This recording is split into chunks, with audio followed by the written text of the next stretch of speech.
दोस्तों आज से 20-25 साल पहले जब हम स्कूल बस से घर वापस आ रहे होते थे तो रास्ते में चलने वाले लोगों को टाटा या ऐसे जेस्चर्स किया करते थे और लोग भी वहां से बड़ी खुशमिजाजी से रेस्पॉन्ड करते थे।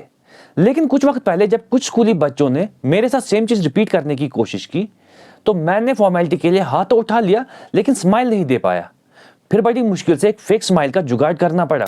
अस्सलामु अलैकुम फ्रेंड्स, मैं वाजिद मिर्जा। दोस्तों यहाँ मैं आपको केमिकल इम्बैलेंस, डोपामीन, सेरोटोनिन या बाकी न्यूरोट्रांसमीटर्स की कहानियों में नहीं उलझाऊंगा। हर इंसान का डिप्रेशन दूसरे इंसान से अलग होता है और इसे वही समझ सकता है जो इससे गुजर रहा हो।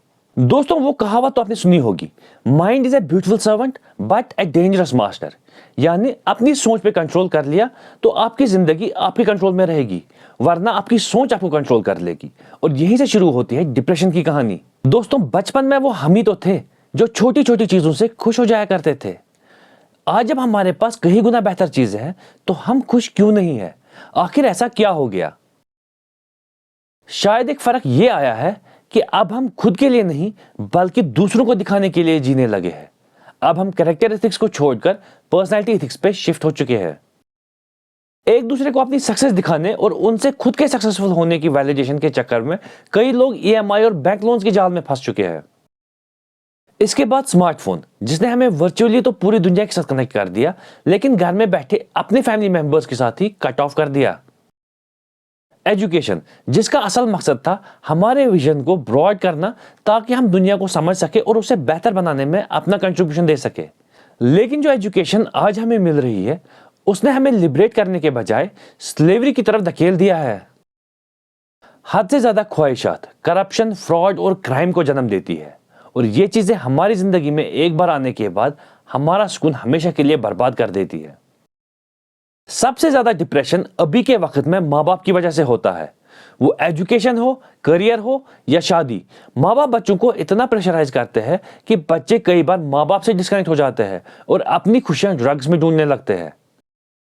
मजहब का मकसद ही हमारी जिंदगी में बेहतरी लाना था, लेकिन जब हमने मजहब को बस जुबानों तक महदूद कर दिया और दिलों में मुनाफिकत का अंधेरा भर दिया तो कुदरत ने भी ऐसे दिलों पे ताले लगा दिए। नतीजा डिप्रेशन। डिप्रेशन से हमें कोई दूसरा निकाल लेगा इसकी उम्मीद मत रखिएगा। डिप्रेशन अगर हमें तबाह कर रहा है तो इसे निकालने की शुरुआत भी हमें खुद ही करनी होगी। सबसे पहले हमारे लिए डिप्रेशन को आइडेंटिफाई करना और एक्सेप्ट करना बहुत जरूरी है। खुश रहने की और स्माइल करने की एक्टिंग किया करे, क्योंकि रिसर्च से पता चला है फेक स्माइल आपके ब्रेन को ट्रिक कर सकती है और ब्रेन में एक्चुअल में आपके हैप्पीनेस वाले न्यूरोट्रांसमीटर्स एक्टिवेट होने लगते हैं। खुद को पाक रखें। इंसान जितना पाक रहता है उतना ही उसका माइंड पॉजिटिव रहता है और पॉजिटिव लोगों के साथ ज्यादा टाइम स्पेंड करें। अपनी किताब का मुताला करें और मजहब को जुबान से दिल तक लाने की कोशिश करें। अपनी ईटिंग हैबिट्स और स्लीप टाइमिंग्स को रिशफल करें और सोशल मीडिया पे स्क्रॉलिंग की बुरी आदत को कम करने की कोशिश करें। ध्यान रहे सोशल मीडिया पे पॉजिटिव, प्रोडक्टिव और इंपॉर्टेंट चीजें ही देखें। अपने प्रेजेंट मोमेंट में खुश रहने की कोशिश करें और शुक्रगुजार रहें। अपनी जिंदगी को दूसरों के साथ कंपेयर ना करें, धीरे धीरे सब कुछ मिल ही जाता है। और ख्वाहिशों को अपना ऑब्सेशन ना बनाए और याद रखें ख्वाहिशें वही अच्छी होती है जो आपके मन से आए, जो दूसरों को देख के आए वो अक्सर लालच होती है। कुछ वक्त सिर्फ खुद के लिए मखसूस रखें और थोड़ा वक्त निकाल के दूसरों की छोटी मोटी ही सही पर मदद किया करें। इससे आपको स्ट्रॉन्ग पॉजिटिविटी मिलेगी। बस छोटी सी शुरुआत हमें करनी होती है और यकीन जानिए इंशाअल्लाह बाकी मदद गायबाना होती है। Thank you.